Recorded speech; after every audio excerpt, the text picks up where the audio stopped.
Kita hidup pastinya tidak pernah luput dari kesalahan, baik itu sengaja maupun tidak sengaja. Tapi apa orang mau tahu alasannya dan sebabnya? Pastinya nggak semua orang mau tahu apa sebab dan alasannya. Terus gimana dong kalau sudah terlanjur viral? Apalagi kalau viralnya karena hal yang negatif.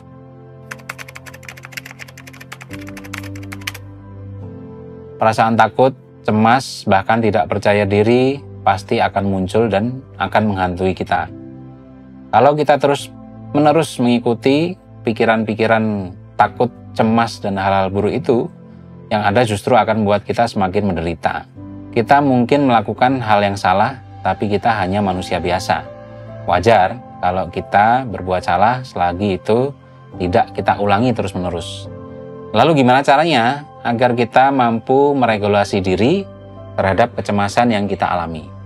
Yuk kita bahas. Tapi sebelumnya, jangan lupa subscribe dan bunyikan lonceng biar dapat notif kalau kita ada update video baru. Apa sih regulasi diri itu? Menurut satu peneliti, Kowalski dan Larry tahun 2000, regulasi diri merupakan kemampuan seseorang dalam mengubah respon, mengolah emosi, dan mengendalikan perbuatan diri serta mengontrol pikiran. Selain itu, regulasi diri juga merupakan usaha yang dilakukan seseorang untuk mencegah perilaku atau respon yang kurang sesuai dengan norma yang ada agar tidak melenceng dari norma-norma yang ada. Terus gimana sih cara regulasi diri itu? Pernahkah Anda mendengar istilah pikiranmu menentukan langkahmu? Ya, kita sebagai manusia pastinya diberi akal untuk berpikir dan gunakanlah itu untuk memikirkan hal-hal yang positif. Regulasi diri ini mengajarkan kita bagaimana caranya mengatur emosi positif dan negatif agar kita bisa menentukan langkah kita yang lebih baik lagi. Ya, namanya juga hidup ya. Pastinya ada waktu di mana kita merasa hal-hal tidak sesuai dengan yang kita harapkan. Nah, kalau udah mulai muncul nih pertanyaan-pertanyaan, kenapa sih kok kayak gini? Kenapa sih kok nggak sesuai dengan keinginan? Pastinya kita akan stres. Namun dengan regulasi diri yang baik, harapannya kita bisa mengubah pikiran dan pertanyaan negatif itu menjadi pikiran positif. Dan harapannya kita tidak akan mengalami kecemasan. Contohnya misalnya, kenapa sih soal ujian tadi susah banget? Kan nanti aku bisa dapat nilai C nih. Mana teman-teman ngeledekin pula? Jika kita memiliki regulasi diri yang baik, maka kita akan mengubah pikiran kita menjadi, mungkin gara-gara aku nggak belajar nih, jadi aku nggak bisa ngerjain soal-soal ujian tadi.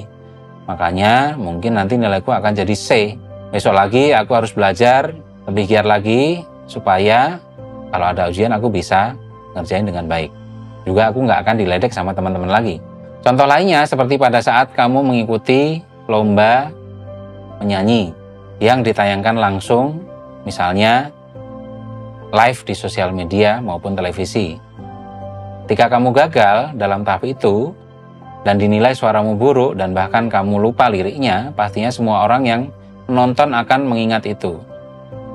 Dengan istilah, dia kan yang kalau nyanyinya lupa liriknya, mana suaranya pas-pasan pula. Mungkin kalimat itu akan membuat kamu sedih dan cemas jika bertemu dengan orang lain. Namun jika regulasi dirimu baik, kamu pasti akan berpikir, oke, aku akan berlatih lebih keras lagi, lebih giat lagi, supaya kemampuan menyanyi, supaya suaraku bisa lebih baik lagi dan bisa membuat mereka kagum dan bisa lolos dalam kontes lomba yang berikutnya.